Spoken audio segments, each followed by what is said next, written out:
Guys, luto ng aking chicken curry. Ang unang ginawa ko, pinigisa ko ang bawang, sibuyas, at luya.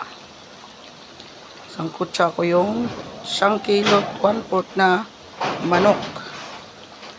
Ngayon, nilagay ko ang patatas. Pagkalambot ng patatas at malambot na rin ang manok, nilagay ko na ang pangalawang gata.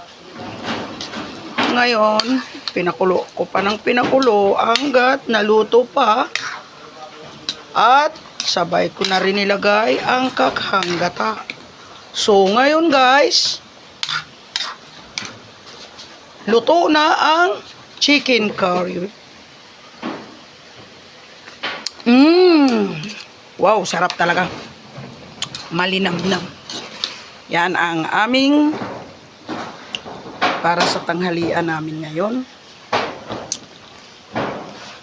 Kaya follow sa aking FB page at saka sa aking TikTok at saka sa aking YouTube. Guys, para malaman ninyo ang aking mga ginagawa. Thank you sa inyong pag-follow at pag-view sa aking upload. Thank you very much.